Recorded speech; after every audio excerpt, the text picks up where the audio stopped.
Bom, imagina a seguinte cena. Uma senhora de 70 anos passeando tranquilamente à noite por um distrito residencial. Uhum. Cenário super comum. Super comum. Mas aí, de repente, uma figura metálica de pouco mais de 1 metro de altura se aproxima por trás dela no escuro. Nossa. Sim. E simplesmente encurrala a idosa e começa a piscar luzes sem parar. Tipo, do nada. Bizarro. Muito bizarro. E olha, isso não é uma cena deletada de algum filme do Exterminador do Futuro, não, tá? Isso aconteceu de verdade no mês passado lá em Macau. Caramba. Pois é.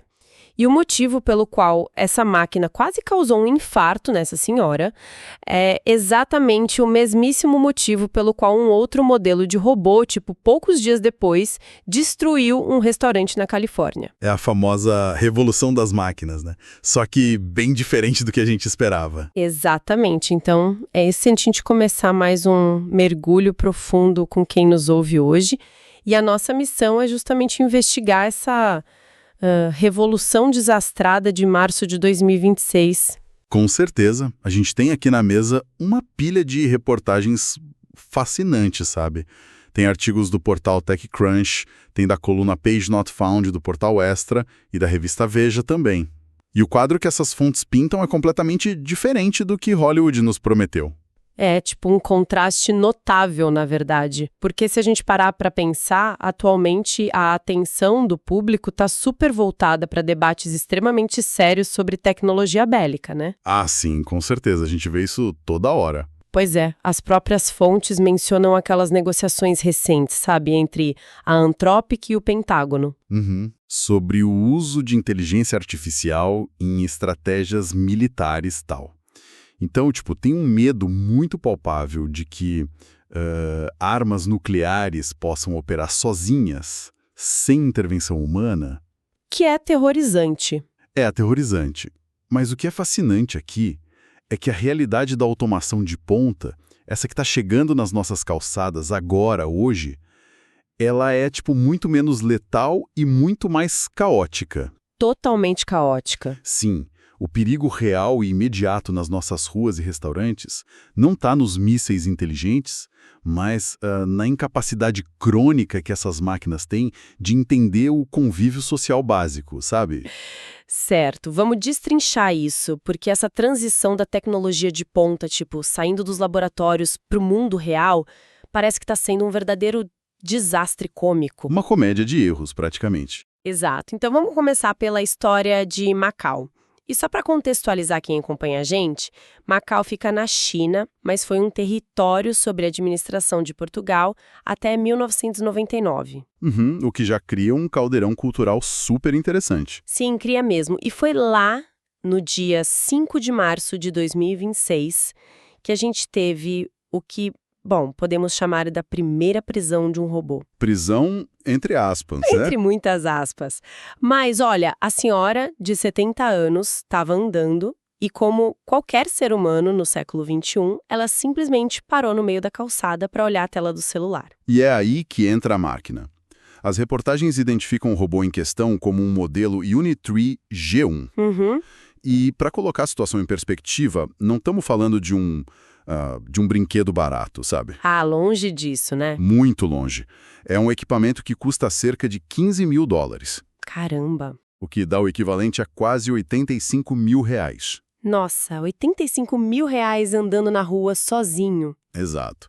Ele tem 127 centímetros de altura, ou seja, bate ali no peito de uma criança ou na cintura de um adulto, possui pernas e braços totalmente articulados e, bom, é vendido com promessas gigantescas de engenharia, né? Tipo o quê? A fabricante afirma que ele pode correr, realizar tarefas complexas, tipo cozinhar, e até, olha só, manter conversas interativas super avançadas usando IA. Tá, mas na prática, essa conversa complexa foi um vexame total. Foi um vexame. O jornal Macau Post relatou como foi essa interação.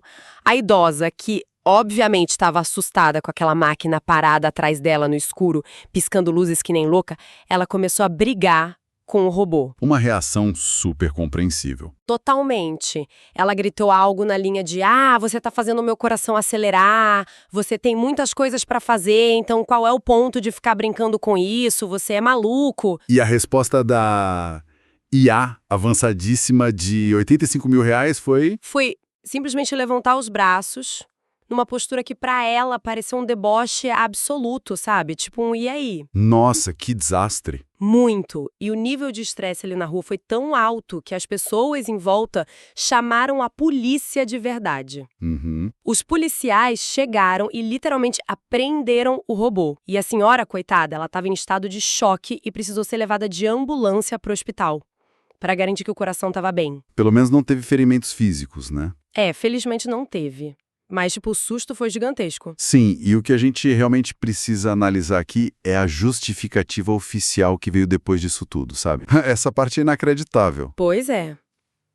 O robô pertencia a um centro de educação lá da região e estava operando na rua como parte de uma campanha promocional.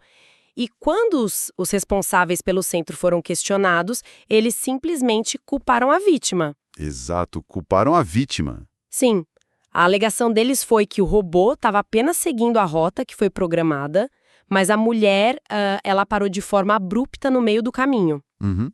E aí? E como a programação não tinha instruções muito claras sobre como lidar com uma parada repentina de um pedestre, a máquina simplesmente entrou num modo de espera. Tela azul. Basicamente uma tela azul mental. E ativou as luzes de sinalização, o que, bom, acabou causando todo aquele pânico no escuro. Peraí, eu preciso entender uma coisa aqui.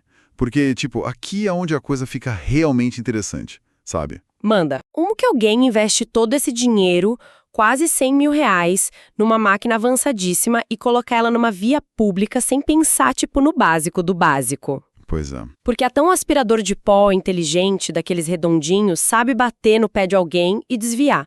Como é possível que a resposta de um robô humanoide super avançado ao encontrar uma pessoa parada na calçada seja entrar em curto-circuito lógico, congelar e ficar piscando luzes como uma árvore de Natal no meio da noite até a pessoa quase infartar? Então, isso acontece por causa da forma como a máquina percebe a realidade ao redor dela. Como assim? É que é bem diferente do aspirador de pó. O aspirador usa um sensor de impacto físico super simples.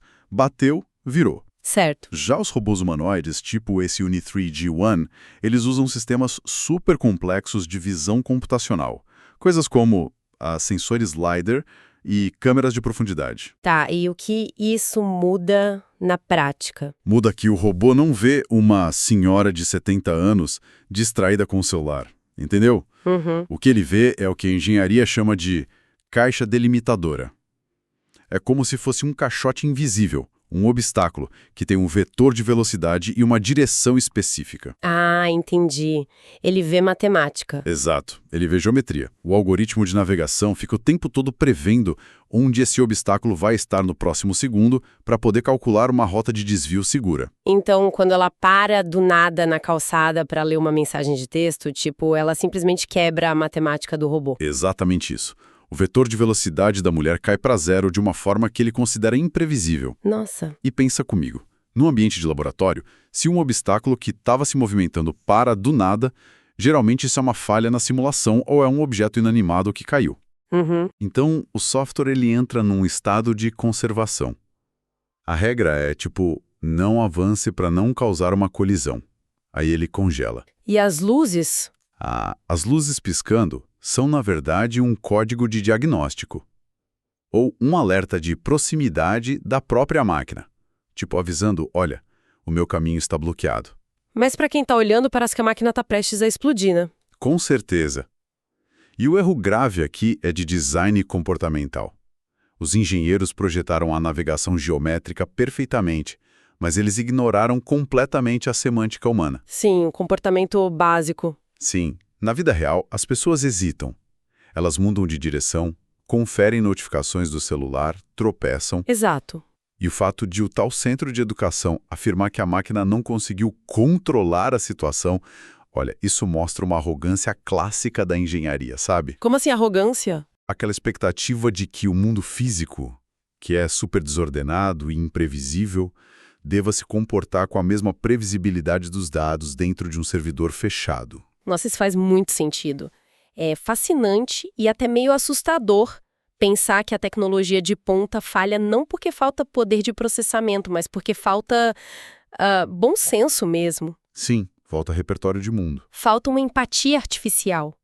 E esse congelamento na calçada é cômico porque, no fim das contas, o pior que aconteceu ali foi um baita susto e um resgate policial surreal. Verdade. Mas a grande questão é, e quando essa exata mesma incapacidade de ler o contexto humano acontece num ambiente fechado, lotado, cheio de barulho e principalmente cheio de riscos de acidentes graves?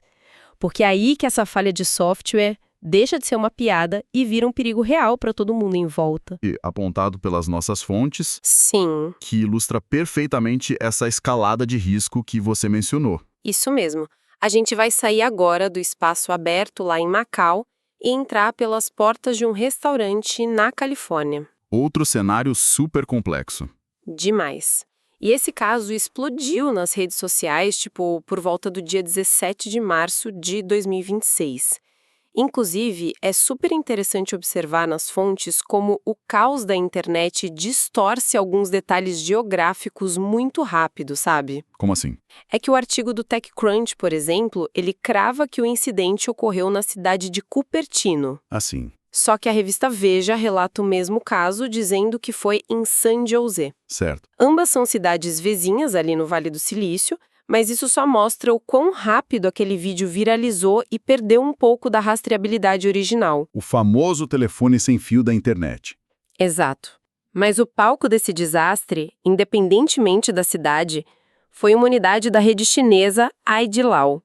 E para quem nos ouve entender a gravidade desse segundo caso, é muito importante a gente entender como é o ambiente de um restaurante da Aidilao. É um caos organizado, né? É, mas um caos muito específico. É uma franquia famosa mundialmente pelo modelo de hot pot. Aquelas panelas com caldo fervente? Exatamente. Os clientes sentam ao redor de umas mesas que são equipadas com aquecedores embutidos.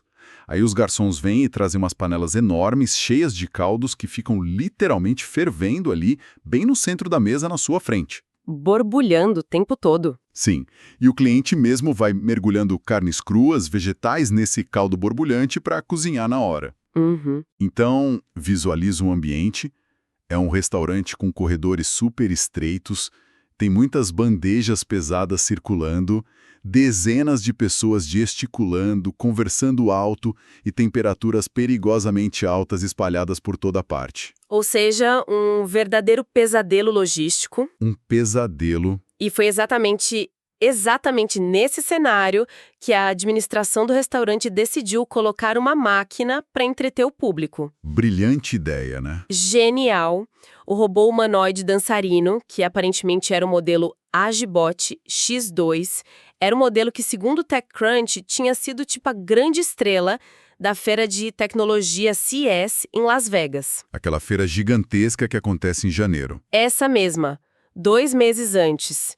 E lá na feira, no palco, ele dançou perfeitamente. Claro. Mas no restaurante, no meio de um jantar lotado, a máquina iniciou a mesma coreografia de dança e simplesmente perdeu completamente a noção do espaço. O vídeo que viralizou mostra o robô colidindo direto com a mesa, quebrando pratos, arremessando louças e rachis para o ar. Tudo isso enquanto ele continuava balançando os braços de metal freneticamente, tentando terminar a dança. É assustador. Porque, olha, o pânico que foi relatado pelo TechCrunch não era, por causa do prejuízo com a louça quebrada. Ah, não, de jeito nenhum. A questão central ali é a física envolvida na brincadeira.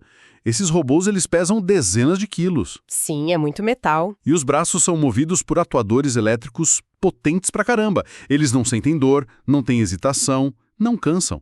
Se um daqueles braços de metal, balançando no ritmo de uma dança super vigorosa, acertasse em cheio uma daquelas panelas de caldo de osso fervendo... Nossa, o resultado seria catastrófico. Sim, catastrófico. A gente estaria falando de queimaduras de 2º ou 3º grau em clientes que, estavam ali só para jantar num fim de semana. E a descrição da matéria sobre as funcionárias tentando resolver a situação é de um desespero angustiante, sabe? Eu imagino. Pelo menos umas 3 garçonetes tiveram que intervir fisicamente. Imagina a cena, elas tentando dar tipo um abraço de urso ou uma chave de braço num esqueleto de metal motorizado que não entende que tá machucando alguém. É o roteiro de um filme de terror. E o detalhe mais distópico de toda essa história, que a reportagem faz questão de trazer, é como elas tentaram desligar a máquina. Ao lance do botão, né? Isso. Porque em vez de ter, sei lá, de apertar um grande botão vermelho de emergência nas costas do robô, sabe o que aconteceu? Uma das funcionárias teve que puxar o celular dela do bolso, no meio daquela confusão física, e ficar rolando freneticamente a tela tentando encontrar um aplicativo para desligar o robô. Sério? Como engenheiro ouvir isso me dá arrepios. É uma falha gravíssima de design de segurança. Sim, é absurdo, um aplicativo. Um aplicativo.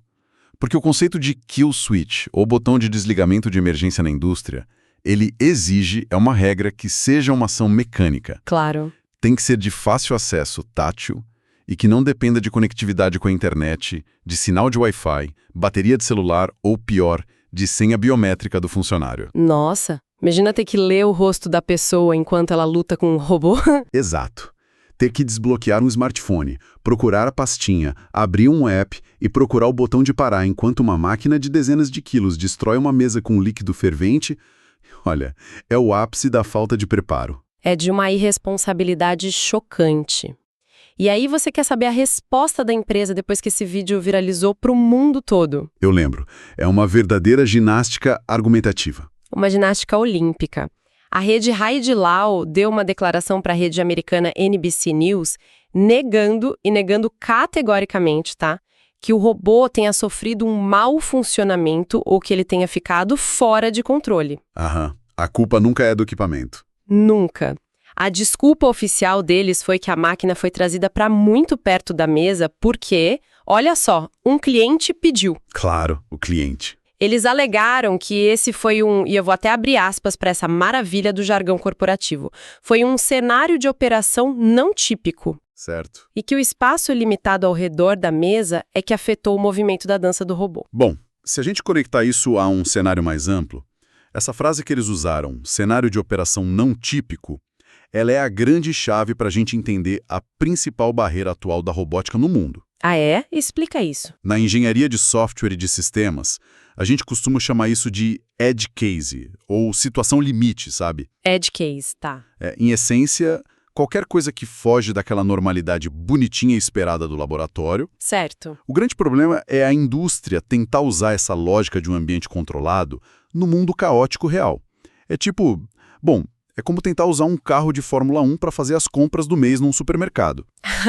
Uma ótima analogia. Sim, porque, pensa, na pista de corrida que é super plana, limpa, super previsível, aquele carro tem um desempenho impecável, uma maravilha da engenharia. Sim, foi feito para aquilo. Mas coloca ele num corredor apertado de enlatados no meio de carrinhos de compra e crianças correndo, ele é não só inútil, ele é altamente perigoso. Perfeito. Então quer dizer que na Feira Cesla, em Las Vegas, em janeiro, o Agibot X2 estava, tipo, na pista de corrida dele. Exatamente isso. Um palco enorme, plano, sem mesas ao redor, sem nenhum cliente pedindo para ele chegar um pouquinho mais perto para tirar uma foto. Exato. Lá no palco, os algoritmos de equilíbrio dinâmico e de movimento corporal dele têm bastante margem de manobra. Uhum. Os desenvolvedores sabem exatamente a área útil que ele vai ter para dançar.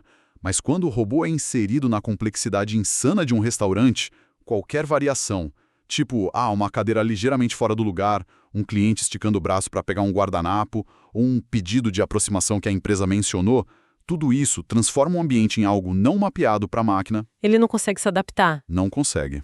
A máquina não entende que o espaço físico diminuiu.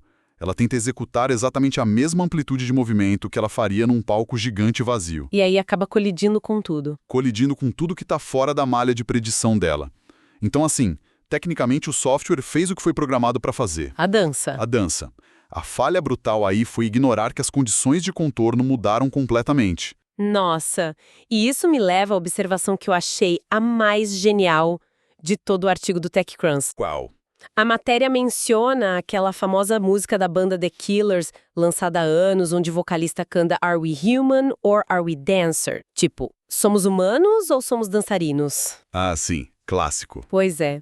E o jornalista brinca que, na época, ninguém imaginava que esse refrão meio confuso Seria o grande manifesto das futuras guerras robóticas em lanchonetes. É uma ótima sacada. Muito boa. Mas a piada esconde um dilema real, sabe? E é aí que eu pergunto pra você. Então, o que tudo isso significa quando a gente olha pra grande figura? Uhum. Porque a gente tem um robô na China que entra em pane total ao lidar com o comportamento super banal de uma senhora olhando um celular, e a gente tem outro robô na Califórnia que ignora os limites físicos de uma mesa cheia de líquido fervente. O que isso diz sobre a indústria? Bom, isso significa que a indústria tecnológica está cometendo um erro categórico fundamental. Sabe, Qual? eles estão tentando resolver um problema complexo de interação social avançada usando puramente engenharia de mobilidade mecânica. Ah, entendi. As empresas olham para esses robôs humanoides impressionantes, que conseguem dar saltos mortais para trás ou fazer malabarismos no YouTube, Que a gente vê toda hora. que a gente vê toda hora, e eles acreditam que só essa capacidade mecânica já é o suficiente para colocar eles como atendentes ou animadores do meio do público. E claramente não é. Claramente não é. Mas o próprio artigo que você citou ressalta uma coisa importante. O uso de robôs no setor de alimentação não é inerentemente falho ou impossível, desde que o contexto seja adequado. Como assim? Há exemplos onde isso realmente funciona no mundo real, tipo sem quebrar pratos e assustar idosas? Sim, tem sim. O TechCrunch menciona algumas startups tipo a ShinStar, que projetam cozinhas totalmente autônomas. E, ironicamente, a própria rede Haidilao, a do restaurante do incidente, Uhum. eles já possuem filiais consideradas inteligentes em Pequim, que operam com uma eficiência altíssima já tem uns anos. Tá, e qual é a diferença fundamental nesses casos de sucesso, então? A diferença é o design e o isolamento. Nessas cozinhas e nesses restaurantes que dão certo, os robôs não são humanoides interagindo de forma livre com as pessoas. Ah, eles não ficam andando no meio das mesas. Não. Eles são máquinas industriais otimizadas. Eles trabalham em trilhos, operam nos bastidores, nas cozinhas, ou entregam bandejas por rotas super fixas e delimitadas que ninguém cruza.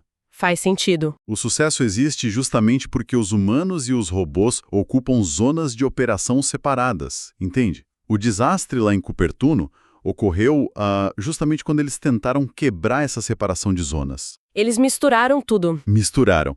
Inseriram um robô de formato humanoide num espaço totalmente não mapeado, dinâmico e ainda por cima exigindo que ele interpretasse o caos das dinâmicas sociais humanas ali, em tempo real. Não ia dar certo. É um verdadeiro choque de realidade sobre o que a tecnologia realmente consegue entregar agora, comparado com o marketing, né? E sabe o que mais me frustra lendo toda essa cobertura? O quê? É a facilidade absurda com que essas empresas de tecnologia transferem a culpa. Ah, isso sempre. Porque se você perceber nos dois incidentes, as companhias simplesmente apontam o dedo para o ser humano. O centro de educação lá em Macau diz que a mulher parou abruptamente, logo a culpa do susto foi dela. Uhum. O restaurante na Califórnia diz que o cliente que pediu para o robô se aproximar. Logo, a culpa da destruição da mesa foi do cenário que o cliente criou. É bizarro. E isso, na minha visão, cria um vazio jurídico assustador. Nós não podemos culpar os humanos por agirem como humanos, sabe? Com certeza não. E a grande pergunta fica meio solta no ar nas matérias. Quem seria o responsável legal se o pior acontecesse?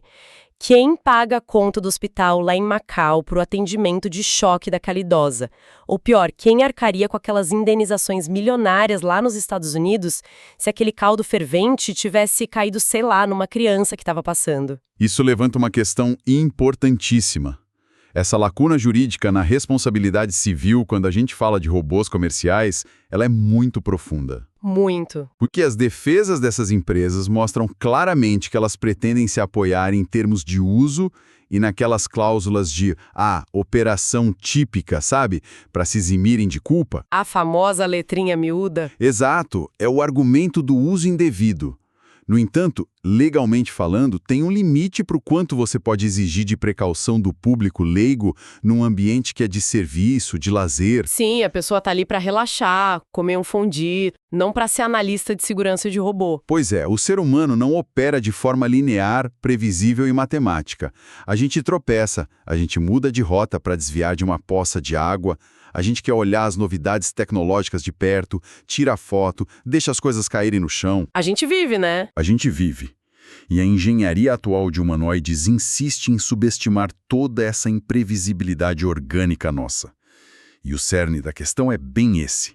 Se uma máquina que pesa dezenas de quilos não tem a capacidade semântica para processar que um bebê engatinhando requer mais cuidado, ou que uma panela borbulhante no meio da mesa é um perigo biológico iminente, Sim, então essa máquina simplesmente não está pronta para compartilhar 1 metro quadrado com pessoas comuns. perfeito. Responsabilizar a natureza humana pelas falhas de interpretação de um software é, no fundo, declarar a falência do design da própria máquina. Exatamente. É quase como se os engenheiros quisessem que todos nós, meros mortais, andassem em linha reta o tempo todo, numa velocidade constante, sem nunca parar para checar o celular, sabe?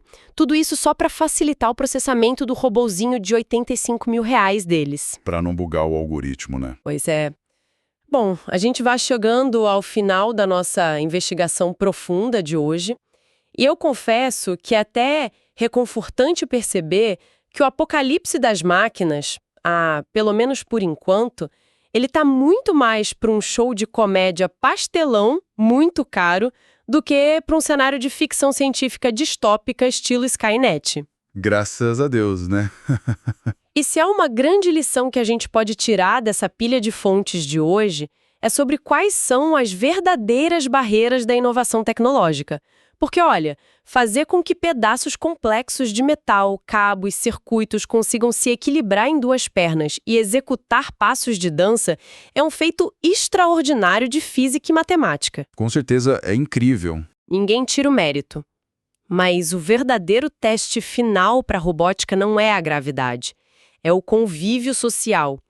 Ensinar uma máquina a ler o ambiente de forma subjetiva, percebendo nuances e aquelas regras não escritas de espaço e limite, sem levar ninguém para o hospital, bom, é um desafio que ainda vai levar muitos, mas muitos anos mesmo para ser superado. E antes da gente encerrar de vez, eu acho vital deixar uma última provocação aqui para quem está escutando, que inclusive nasce ali nas entrelinhas da matéria do TechCrunch. Qual provocação? Lá no artigo, tem uma menção super breve, quase que de passagem, a um outro robô que também é muito usado no setor de restaurantes. Ele se chama BellaBot, fabricado pela empresa Poodle Robotics. Tá, e o que ele tem de especial? A questão é o que ele não tem. Diferente desses gigantes articulados, cheios de IA que dão saltos mortais, o BellaBot é usado massivamente só para guiar os clientes até a mesa e carregar bandejas de comida. E dá certo? Muito. E o segredo do enorme sucesso operacional dele está puramente no design. Sabe por quê? Ele não tem pernas, ele não tem braços de metal longos para balançar e, principalmente, ele não tenta emular um ser humano. Olha só. Ele é, essencialmente, uma torre de prateleira sobre rodinhas com um visorzinho no topo que fica mostrando o desenho de um gatinho sorridente.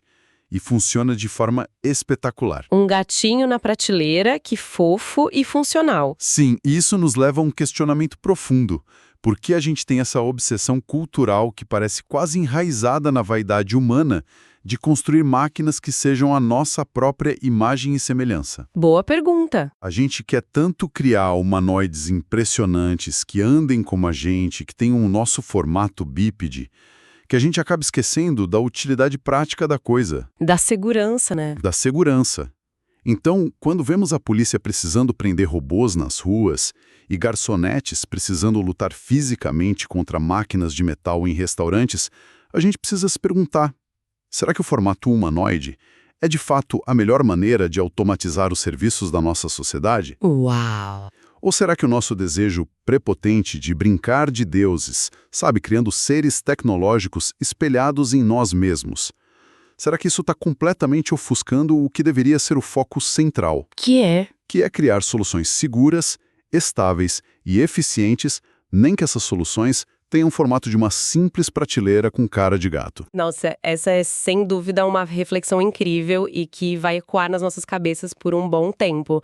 Pensem bastante nessa questão da vaidade do design na próxima vez que vocês notarem uma máquina caríssima tentando se equilibrar no meio de uma praça de alimentação ou numa calçada à noite lutando para entender o caos maravilhoso que é o comportamento humano. Agradeço imensamente a companhia de todos nesse mergulho pelas ruas confusas e dançantes de março de 2026. Um grande abraço e até a próxima investigação.